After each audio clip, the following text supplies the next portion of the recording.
आज की इस क्लास में हम कक्षा 9वीं विषय हिंदी का एक इम्पोर्टेंट क्वेश्चन कंप्लीट करेंगे जो वार्षिक परीक्षा में आपसे पूछा जाता है।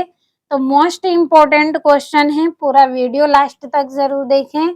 बहुत ही सरल भाषा में आपको इस प्रश्न का आंसर में यहाँ पे बताऊंगी और सरल भाषा में समझाऊंगी, तो पूरा वीडियो आप लास्ट तक जरूर देखें।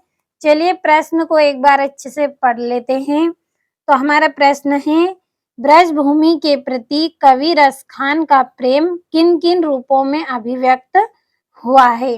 तो प्रश्न को अच्छे से हमने पढ़ लिया है, थोड़ा सा इसको हम समझेंगे कि हमारा प्रश्न है कि ब्रजभूमि के प्रति कवि जो रसखान है, हमारे कवि रसखान है, उनका प्रेम किन किन रूपों में अभिव्यक्त हुआ है। किसके प्रति? ब्रजभूमि के प्रति उनका जो प्रेम है वो किन किन रूपों में हमें देखने को मिला है। तो इसके आंसर को हम अच्छे से समझते हैं। तो एक बार मैं आपको यहाँ पे पूरा आंसर पढ़ के बता रही हूँ ताकि मैं आपको समझाऊं तो आपको अच्छे से समझ में आए और आपको रटना ना पड़े। तो कवि रसखान को ब्रजभूमि अत्यंत प्रिय है। यही कारण है कि वे अगले जन्म में किसी भी रूप में यही रहना चाहते हैं और ब्रजभूमि के लिए वे तीनों लोकों का राज्य, सिंहासन, 8 सिद्धियां और 9 निधियां इत्यादि सब कुछ छोड़ने को तैयार हैं। तो देखिए हमने अच्छे से पढ़ लिया है, थोड़ा सा हम इसको अच्छे से समझेंगे। तो कवि रसखान जी है, उनको जो ब्रजभूमि है वो अत्यंत प्रिय है, यानी कि अत्यंत पसंद है उनको। यह जो भूमि है ब्रजभूमि, ये इनकी मनपसंद स्थान है। जो ब्रजभूमि है ये क्या है?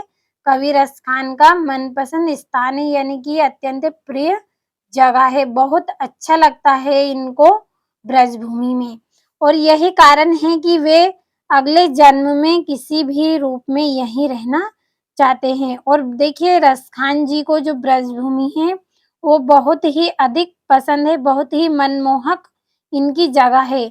इसी कारण से ये क्या चाहते हैं कि अगर इनको अगला जन्म मिले, यानी कि ये जो जन्म इनका है इसके बाद अगला जो जन्म इनको मिले, तो किसी भी रूप में इनको जो जन्म मिले वो कहाँ पे मिले? ब्रजभूमि में ही मिले।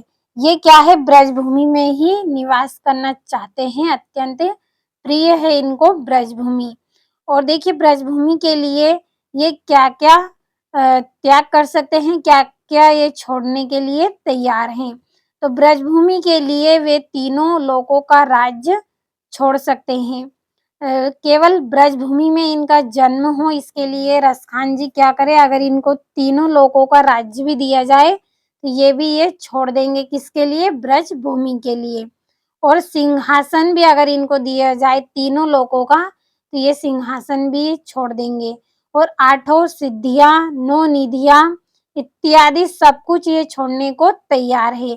यानी कि अगर इनको जितने भी सुख दिए जाएं, तीनों लोकों के राज्य दिया जाए, इनको वहाँ की 8 सिद्धियां, 9 निधियां, जितनी भी सब कुछ अगर इनको दिया जाए तो ये सब कुछ छोड़ देंगे और ये केवल क्या लेना चाहते हैं? ब्रजभूमि में जन्म लेना चाहते हैं।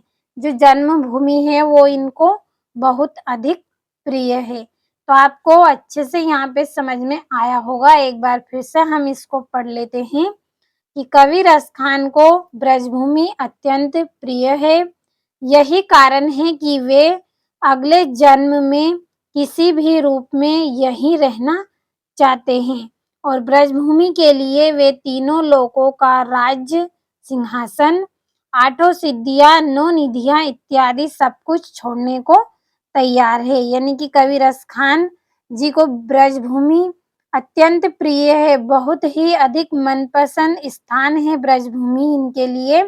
और यही कारण है इनका ब्रजभूमि अत्यंत प्रिय होने के कारण ये क्या चाहते हैं कि अगला जन्म अगर इनको मिले तो किसी भी रूप में भले ही इनको जन्म मिले, लेकिन मिले कहाँ पे? ब्रजभूमि पर ही मिले। ब्रजभूमि में जन्म लेने के लिए ये तीनों लोकों का राज्य, सिंहासन और जितनी भी सिद्धियां अगर इनको दी जाए, 9 निधियां भी इनको दी जाए तो ये सब कुछ त्याग देंगे। लेकिन इनको बदले में क्या चाहिए? केवल ब्रजभूमि ही इनको चाहिए। तो आपको अच्छे से समझ में आया होगा, तो पूरे प्रश्न का अच्छे से स्क्रीनशॉट लें, नोटबुक में अच्छे से आप नोट कर लें और देखिए आसान भाषा में लिखा है और समझाने का प्रयास भी किया है। मुझे उम्मीद है आपको अच्छे से समझ में आया होगा। तो पूरे अंक आपको मिलेंगे, अच्छे से आप नोट कर लीजिए अपनी कॉपी में और अच्छे से कंप्लीट करें।